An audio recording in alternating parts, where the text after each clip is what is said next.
Shalom, bien-aimés dans le Seigneur, nous sommes encore là aujourd'hui pour partager la parole de Dieu. Moi, votre humble serviteur, l'apôtre Michok Mbe, le plus petit de tous les apôtres. Nous serons dans les livres d'Hébreux au chapitre 11. Nous allons lire le verset 17 jusqu'au verset 19. Je m'en vais faire la lecture. C'est par la foi qu'Abraham offrit Isaac lorsqu'il fut mis à l'épreuve et qu'il offrit son fils unique, lui qui avait reçu les promesses et à qui il avait été dit, en Isaac sera nommé pour toi une postérité. Il pensait que Dieu est puissant même pour ressusciter le mort, aussi les recouvra-t-il par une sorte de résurrection. Nous sommes dans le livre d'Hébreux au chapitre 11. La Bible nous parle d'Abraham, que la Bible appelle le père de la foi. Ici, la Bible nous parle d'Abraham qui offrit, la Bible dit au verset 17, c'est par la foi qu'Abraham offrit Isaac lorsqu'il fut mis à l'épreuve. Dieu a mis à l'épreuve Abraham qui avait Isaac comme fils unique. C'est ce que la Bible dit. Isaac était considéré comme le fils unique d'Abraham. La Bible dit qu'il a été mis à l'épreuve par l'Éternel. L'Éternel dira à Abraham d'aller offrir Isaac qui était considéré comme le fils unique d'Abraham. Et lorsqu'ils allaient à la montagne avec les serviteurs, à un moment donné, ils se sont arrêtés. Abraham dira aux serviteurs, restez ici, nous montons avec mon fils, car à la montagne, il sera pourvu. C'est là où Israël a appelé l'Éternel Jéhovah Jireh, c'est-à-dire le Dieu qui pourvoit à tous nos besoins. Et la Bible dit, c'est par la foi qu'Abraham est allé offrir Isaac. Nous parlons toujours de la foi comme la foi passée. La Bible dit que la foi est une ferme assurance. Là, c'est dans le livre d'Hébreux au chapitre 11, toujours le verset 1. C'est une ferme assurance de choses qu'on espère.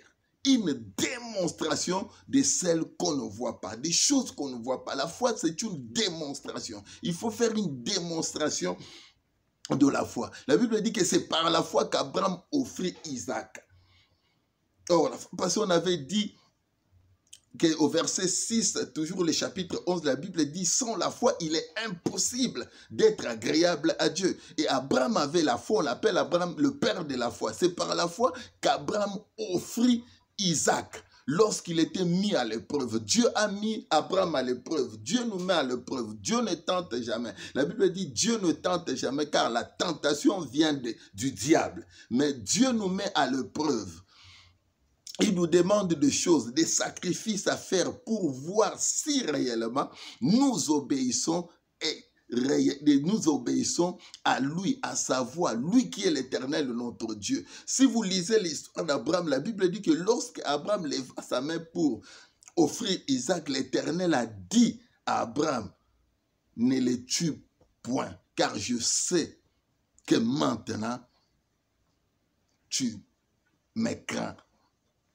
C'est offrir, obéir, c'est aussi la crainte de Dieu. Et l'Éternel a dit, je sais maintenant que tu me crains parce que je t'ai demandé ton fils unique, tu ne m'as pas refusé, tu m'as donné ton fils unique. Et la Bible dit, j'aime ça, la Bible dit que c'est par la foi qu'Abraham offrit Isaac. Si Abraham est allé offrir parce qu'il avait la foi, mais la foi, lui qui avait reçu le promesse, Pourquoi Abraham avait la foi? Parce que la Bible dit que la foi vient de ce qu'on entend de la parole de Dieu ou de la parole de Christ. C'est là où vient la foi. La foi ne vient pas dans le vide. La foi ne vient pas de nos pensées, de la pensée humaine. La foi, c'est quelque chose qui a pour fondement la parole de Dieu ou la promesse de Dieu. La Bible dit qu'il offrit par la foi parce qu'il avait reçu les promesses. Ici, on parle, on les dit au pluriel, les promesses, beaucoup de promesses.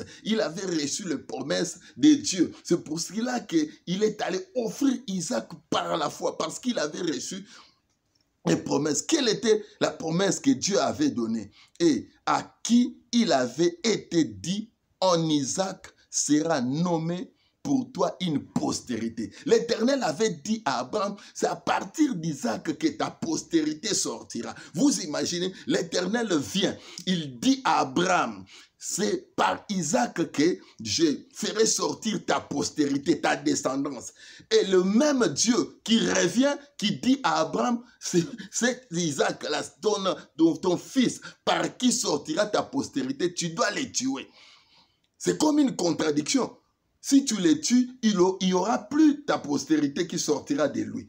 L'Éternel a donné la promesse à Abraham. Il dit: c'est à partir d'Isaac que sortira ta postérité. Et l'Éternel vient après, il dit à Abraham: tu dois offrir le même fils par qui sortira ta postérité. C'est pour cela que la Bible dit: c'est par la foi que Abraham offrit Isaac, parce qu'il avait reçu, lui qui avait reçu la promesse que par Isaac sortira sa postérité. La Bible dit dans le verset 19, il pensait que Dieu est puissant, même pour ressusciter le mort. Aussi les recouvra-t-il par une sorte de résurrection. C'est là où il y a notre message d'aujourd'hui. La Bible dit: il pensait que Dieu était puissant. Dieu était puissant. Abraham pensait que Dieu était puissant. Comme Dieu avait dit que c'est par Isaac que sortira sa postérité, le même Dieu vient, il dit: tu dois tuer Isaac, tu dois les sacrifier. La Bible dit: il pensait que Dieu était puissant. À chaque fois, à chaque circonstance où Israël rencontrait des problèmes, il donnait à Dieu un autre nom. Ici, les enfants d'Israël ont appelé Dieu El Shaddai, c'est-à-dire le Dieu tout-puissant, le Dieu de toute suffisance. La Bible dit qu'Abraham pensait que Dieu était puissant. Puissant même pour ressusciter les morts.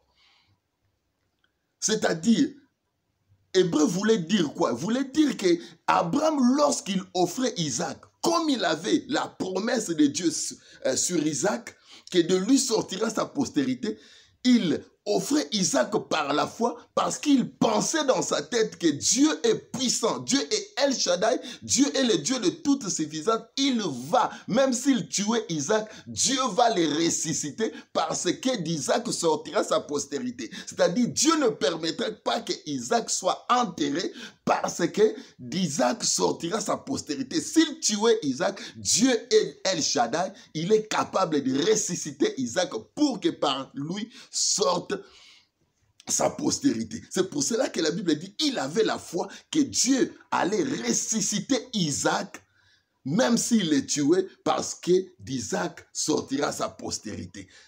C'est ça la foi qu'Abraham avait lorsqu'il offrait Isaac. Il avait la foi que Dieu était El Shaddai. Nous prions, nous offrons à Dieu, nous faisons beaucoup de choses. C'est pour cela que j'ai dit beaucoup d'enfants de Dieu prient, mais ils n'ont pas la foi. Abraham, lorsqu'il offrait Isaac, il allait sur la montagne, il était prêt même à tuer Isaac. La Bible dit, il leva même sa main avec le couteau pour tuer, parce qu'il le faisait par la foi, parce qu'il pensait que Dieu était El Shaddai, il était capable de ressusciter les morts. C'est comme ça que Isaac recouvra la vie par la résurrection parce que Dieu était El Shaddai? Est-ce que toi tu penses que dans ta vie Dieu est El Shaddai? Dieu est capable de ressusciter des choses mortes dans ta vie. C'est ça la foi qu'Abraham avait. El Shaddai, le Dieu tout-puissant. Le Dieu tout-puissant. Nous prions le Dieu tout-puissant, El Shaddai.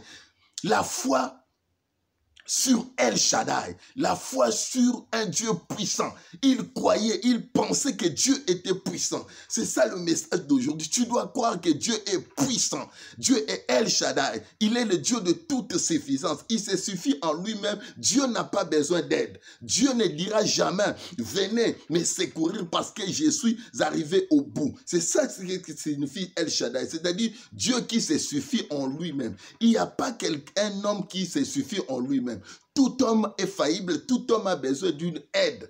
Tout homme a besoin à un moment donné qu'on lui vienne en aide. Mais l'Éternel n'est pas comme ça. C'est pour ça qu'on l'appelle El Shaddai, le Dieu de toute suffisance. C'est-à-dire un Dieu qui a besoin, qui n'a pas besoin d'aide. Un Dieu qui a besoin de personne. Un Dieu qui se suffit en lui-même. C'est ça qui signifie El Shaddai, le Dieu tout-puissant, le Dieu de toute suffisance, le Dieu qui se suffit en lui-même. Et la Bible dit que c'est par la foi qu'Abraham est allé offrir Isaac parce qu'il pensait.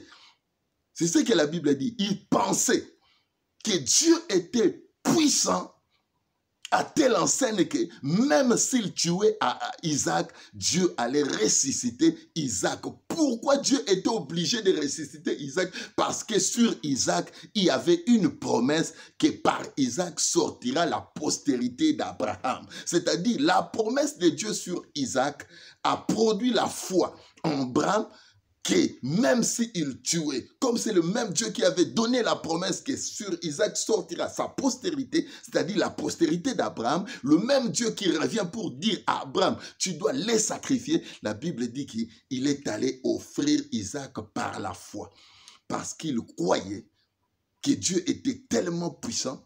D'abord, la Bible dit que parce qu'il avait reçu la promesse de Dieu, que par Isaac sortira sa postérité. Ça, c'est la première raison pour laquelle Abraham avait la foi d'offrir Isaac.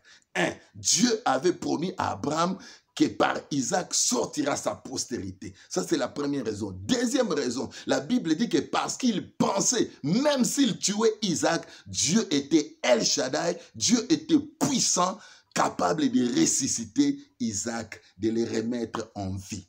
Est-ce que tu crois, première chose, à la promesse ou à toutes les promesses, parce qu'ici on parle de promesses au pluriel avec S.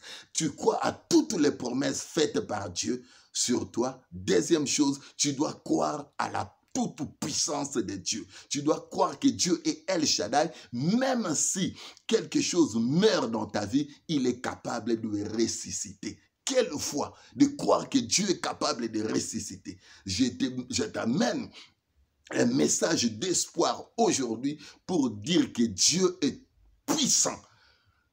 Tout ce qui était mort dans ta vie, Dieu peut le ressusciter. C'est ça la foi qu'avait Abraham. Tu dois croire quelque chose. Je ne sais pas, je ne te connais pas, je ne connais pas ta vie. Je ne sais pas ce que tu as perdu. Je ne sais pas ce qui est mort dans ta vie. Tu as perdu quoi? Qu'est-ce qui est mort dans ta vie? Mais je t'amène un message. Aujourd'hui, tu dois avoir la foi que Dieu est puissant, capable de ressusciter ce qui est mort dans ta vie. Je ne sais pas, dans ta santé, dans tes activités, dans ton mariage, ton fiançailles, je ne sais pas, tes projets, ton travail, tes activités, tes projets, qu'est-ce qui est mort? Je t'amène un Dieu de la résurrection. Je t'amène aujourd'hui le message de la résurrection.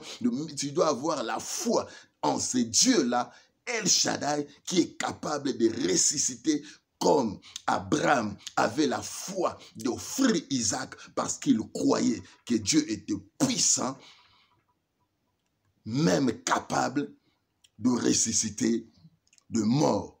Il était puissant même pour ressusciter des morts. C'est-à-dire que Dieu, la puissance de Dieu, Abraham n'avait pas la foi que Dieu est puissant. Il était seulement capable de guérir le maux des têtes, de guérir des petites choses. Il dit même pour ressusciter les morts. C'est-à-dire, il y a des gens qui ont la foi, mais des petites foi, capables de croire que Dieu peut ressusciter. Dieu peut guérir de maux de tête, il peut guérir la fièvre, il peut guérir mais ils ne pensent pas que la puissance de Dieu est même capable de ressusciter le mort.